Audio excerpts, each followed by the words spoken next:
Hey guys, I hope you are doing well.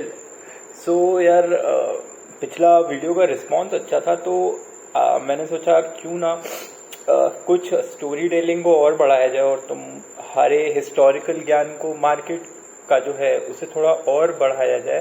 तो आज मैं बहुत एक इंटरेस्टिंग टॉपिक लेके आया हूँ which is a bit related to Reliance, a bit related to Adani ji, and मैं आपको बताऊंगा कि कैसे धीरू भाई Ambani was not only someone who had a good brain on markets, overall business में भी how he was a champion, उसकी एक बानगी है ये पूरा एक जो वीडियो है।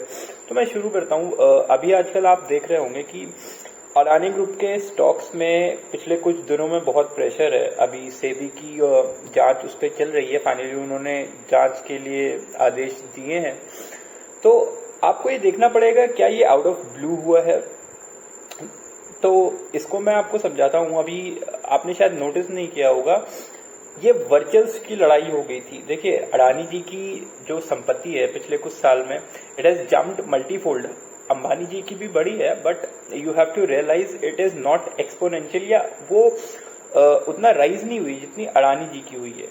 तो आपको ये चीज जाननी पड़ेगी रिलायंस ग्रुप के बारे में।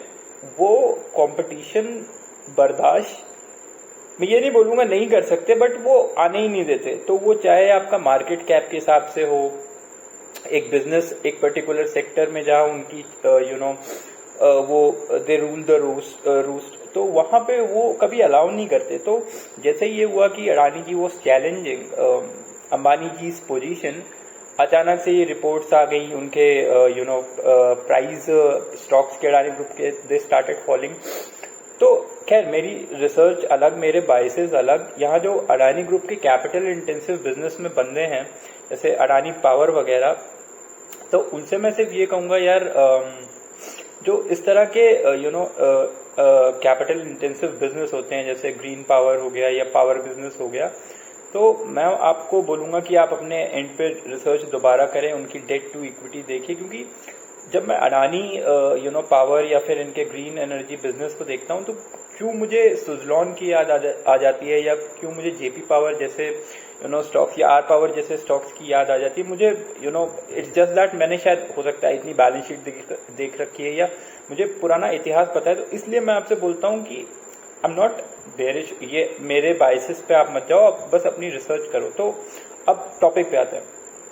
तो अब शुरू करते हैं कि यार इंडिया में एक हिस्ट्री रही है कि एक ग्रुप अचानक से स्टॉक मार्केट में आता है एंड उनके स्टॉक्स चलने लगते हैं, या वो स्टॉक पर्टिकुलर डार्लिंग हो जाता है। वो इंडस्ट्रियलिस्ट कुछ दिन के लिए सेलिब्रिटी जैसा स्टैचर आ जाता है उसको। देखो चाहे वो वीडियोकॉन के वेणुगोपाल धूत हो, द इंडियन मल्टीनेशनल, वीडियोकॉन को उस समय कहा जाता था। और trust me friend, Videocon, BPL अपने जमाने में एलजी सैमसंग आने के पहले इंडियन हाउस होल्ड की पहचान बन चुके थे। फिर चाहे जेपी ग्रुप का हो, जेपी ग्रुप के शेयर्स आए, काफी उन्होंने अच्छे प्रोजेक्ट्स कर रखे थे, उनकी बैकग्राउंड था, हिस्ट्री था, but high debt to equity वही उसमें इश्यू आया। और चाहे सुजलॉन का तुलसी तांती, उनका भी यही हुआ कि ऑल्टरनेट एनर्जी में कैपिटल इंटेंसिव बिजनेस में आ गए। तो आप ये देखो कि अडानी ग्रुप में मुझे इसलिए इनकी याद आती है because the same old pattern has been repeated in history along back. तो यहाँ मैं आज बात करता हूँ एक मिड 90s में जो एक राइवलरी चली थी जो अभय ओसवाल जी ने दी थी अडानीज को।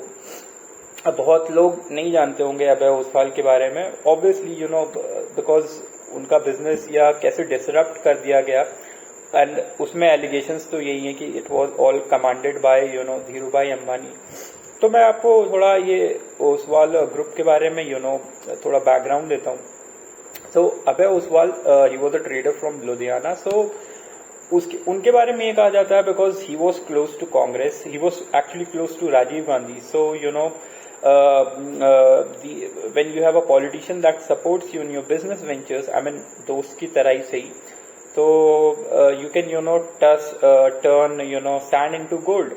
तो ऐसे ही अभय जी का बिजनेस ट्री ऐसा रहा कि वो फर्टिलाइजर प्लांट एक जमाने में, आप अभी समझिए कि अभी तक इंडिया में सिचुएशन ऐसी है कि फर्टिलाइजर प्लांट्स या फर्टिलाइजर कंपनीज को अगर सब्सिडी ना दे तो बहुत मुश्किल होता है प्राइस कंट्रोल की वजह से उनको प्रॉफिट दे पाना। तो अभय ओसवाल वॉज नोन कि यार वो गोबर से सोना बना देते हैं, तो वो फर्टिलाइजर प्लांट्स उन्होंने एग्रेसिव डाले, उन्होंने प्रॉफिट्स कमा के दिए, और वो कॉन्ग्लोमेरेट बनाने के बिल्कुल उसमें मन उन्होंने बना लिया। वो ग्रीन फील्ड प्रोजेक्ट्स हों, व्हाइट फील्ड प्रोजेक्ट्स हों, इवन लेट 80s में शायद उनकी कंपनी का आईपीओ आया।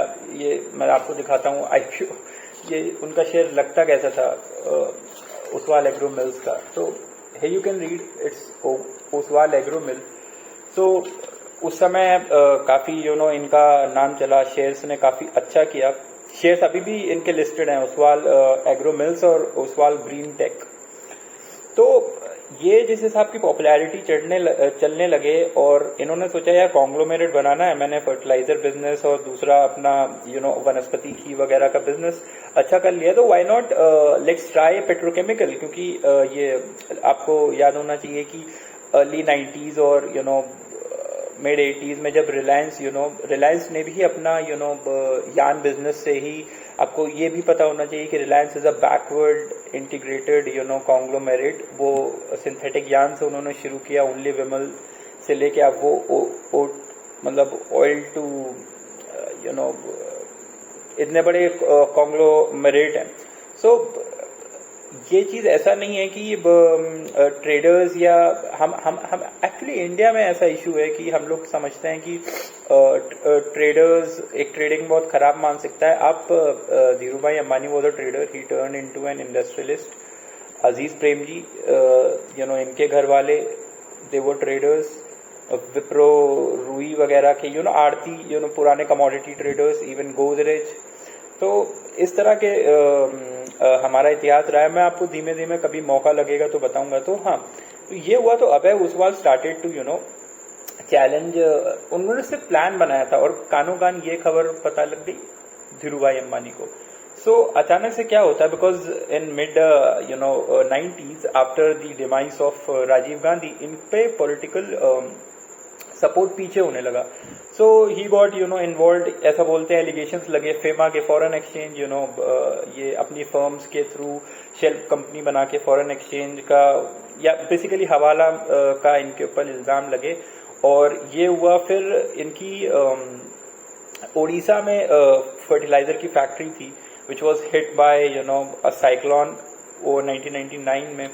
इवन देन ये बोला जाता है कि he was able to run company very well. वहाँ के एम्प्लॉयज में ही वॉज वेरी उन्हें रिस्पेक्ट बहुत करते थे, बिकॉज साइक्लोन के दौरान बहुत he helped a lot of local people. So ये प्लांट इन्होंने बाद में बेचा। They got a really good exit on it. So उस जमाने में एक ऐसा एंटरप्रेन्योर आया जो जिस भी बिजनेस को अपने हाथ में लेता था वो उसे, देखिए होकर क्रुक तो नहीं बोल सकते, क्योंकि अगर आपके पास पॉलिटिकल सपोर्ट है तो आप उसे काफी डिप्लोमेटिक लैंग्वेज में यूज कर सकते हैं कि वो कैसे भी बिजनेस को बढ़ा लेते थे। And he was able to make money for himself, his investors, और उनकी कंपनियां ग्रो करी, इवन उनके कर्मचारी उनसे खुश रहे। लेकिन ऑब्वियसली वो धीरू भाई अंबानी के दिमाग के आगे, या आप ये समझ लो, या बेसिकली कोई अपना जंगल में शेर वो छोड़ता नहीं है, मतलब जल्दी, he won't give up his reign. So एक बात और मैं आपको इंटरेस्टिंग बता दूं, ऐसे पिताजी लोग हमारे बताते हैं कि धीरू भाई अंबानी ने कई ऐसे जो लॉज है इंडिया के कस्टम्स में या एक्साइज में, वो सिर्फ इसलिए बने हैं बिकॉज उन्हें फर्स्ट टाइम किसी कंपनी ने अगर लूप होल ढूंढ लिया था तो वो रिलायंस था। Reliance as a firm hires best of the best lawyers to find loopholes in existing system, so they can use it to some degree. They don't break the law, they just only bend it. So ये दिमाग या ये जो culture है ये धीरू भाई अंबानी की वजह से आता है। तो इस तरह मैंने आपको बताया कि कैसे मार्केट डिफेंड होती है ना सिर्फ एक्सचेंजेस पे बल्कि बिजनेस को टेक ओवर करके, अपने कॉम्पिटिटर्स को हैम्पर या बेसिकली कॉम्प्रोमाइज करके। देखो बिजनेस इज ऑल्सो नॉट, और खासकर इंडिया में जहां कट थ्रोट कॉम्पिटिशन है वहां पे बिजनेस चलाना हम किसी को ये नहीं बोल सकते यार ये गलत था वो सही था, और किसी के पॉलिटिकल सपोर्ट होते। देखिए जैसे अभी अडानी जी के ऊपर बहुत सारे इल्जाम लगते हैं, कि इल्जाम क्या, बेसिकली सब जानते ही हैं कि he is align to a certain party. तो मैं अभय ओसवाल की अगर मैं बात करूं तो he was close to Congress, Naveen और Sajjan Jindals were close to Congress. ऐसे आप बोल सकते, देखो टाटा या बिरला या Ambani, they have never been affiliated to a party जहां लोग ये बोलने लगे कि यार ये तो मतलब इन्हीं के साथ है। अभी रिसेंटली ऐसा हो गया, लेकिन इन्होंने कांग्रेस और बीजेपी दोनों के साथ काम किया है। तो good businessman actually know their way around any kind of politician that is there in power. तो ये चीज अंबानी जी ने अपने बेटों को भी सिखा के रखी हुई है। सो ऑब्वियसली मैंने आपको पिछली बार भी बताया था कि मुकेश अंबानी जी knows how to be a bull and Anil Ambani knows how to be a bear. So Reliance power की आपने आईपीओ अगर नहीं देखा तो उसकी जो ओपनिंग प्राइस थी, जो ओपनिंग टिक थी, वही रिलायंस पावर की आज तक की सबसे हाईएस्ट प्राइस है। तो यानी वो शेयर बना ही था बिकने के लिए। तो ये मास्टर क्लास है, इसे देखने के लिए नजर चाहिए। तो मैं आपको इसीलिए आगाह करता हूं कि यार कभी कभी क्या होता है, when you actually make certain kind of people annoyed, या उनके टेरिटरी में आ जाते हो, तो they make sure that they use their brute force and influences to get you out of your business. जैसे अभी ये रिलायंस ने ग्रीन एनर्जी पे बोल दिया कि हम ग्रीन एनर्जी पे 50 से 70 हजार रुपए का इन्वेस्टमेंट करेंगे आगे को कुछ ईयर्स में। तो ये इशारों में इन्होंने एक फ्रंट तो खोला है मैं कहूंगा। तो ऐसे ही मैं आपको और कंपनियों के बारे में बताता रहूंगा समय आने पे। और अभी मार्केट में हर कोई आपको सिखा सकता है how to track a stock, how to trade, how to invest, valuation different all. मैं आपको सिर्फ ये बता रहा हूँ कि अगर आपको मार्केट का थोड़ा इतिहास पता है, if you know where you are coming from, you can predict where you will go. So इसलिए आप जिन शेयर्स पे ट्रेड करते हैं, आप जिस शेयर पे इतना इतराते हैं कि आप इनका इन्वेस्टर हैं या कुछ हैं, उसके बारे में अगर आप थोड़ा इतिहास पढ़ लेंगे, तो जब समय आएगा, मान लीजिए खराब समय आता है या पैनिक सिचुएशन आती है, तो at least you will know what to trust and what not to. And as I said कि रिलायंस इज सही मायनों में a true spirit of Indian entrepreneurialship. Because मैं कुछ ये नहीं बोलूंगा उनके तरीके अच्छे होते हैं या गलत सही, वो ग्रे एरिया में होते हैं, but that is how you do your business in a country like India. और दूसरी बात मैंने आप पिछले वीडियो में ये भी बताई थी कि धीरू भाई अंबानी अगर कुछ जानते थे तो वो ये जानते थे कि इक्विटी बेस का पावर क्या होता है, इक्विटी से how you can dominate, that was actually. क्योंकि अगर आप इक्विटी का डोमिनेशन जानते हैं तो देखिए, इक्विटी का डोमिनेशन का मतलब ये है कि जरूरत पड़ने पे बुल, जरूरत पड़ने पे बेयर। तो वो चीज वही लोग समझ सकते हैं जो इस गेम में रहे हो। ये जो ऑपरेटिंग का गेम जिसे आप बोलते हो, बुल है बियर है, तो वो धीरू भाई अंबानी तो मेरे ख्याल से he would play in his mind कि हाँ मुझे आज इतने शेयर बेचने, इतने खरीदने, जैसे उन्होंने शॉर्ट कवरिंग रिलायंस के शेयर्स में कराई थी। तो ये कुछ नया नहीं है, बस आपको थोड़ी हिस्ट्री पता होनी चाहिए। और इसी तरह से मैं आपके लिए कुछ और वीडियो बनाता रहूंगा। आज मैं जनरल मार्केट अपडेट या कुछ आपको इन्वेस्टिंग या ट्रेडिंग के बारे में नहीं बताऊंगा। It is just a fun video. आज गुरु पूर्णिमा थी तो मैंने सोचा क्यों ना आप लोगों के लिए कुछ एक अच्छा वीडियो बनाऊं जो एज अ एजुकेशन या ट्यूटोरियल काम देगा जब आप मार्केट में मार्केट की कंपनियां जानना चाहेंगे। तो ये कुछ हिस्ट्री मैंने आपको बताई अडानी जी के बारे में, कुछ अंबानी जी के बारे में, और कुछ कैपिटल इंटेंसिव बिजनेस में बच के रहने का आपको नसीहत भी दी। क्योंकि हम हर बार सोचते हैं green energy is new business, नया कस्प पे हम लोग जस्ट चेंज के, तो कुछ ऐसा नहीं है। सुजलॉन भी इसी के साथ आया था। और आजकल हर तरह की ट्रेडिंग या इन्वेस्टमेंट जस्टिफाइड लगती है कि कुत्ते बिल्ली में भी इन्वेस्ट कर लो। It hardly makes a difference because fierce bull market है। और मैं आपको बस चलते चलते एक बात ये बताना चाहूंगा कि there was a company called Enron जो डूब गई।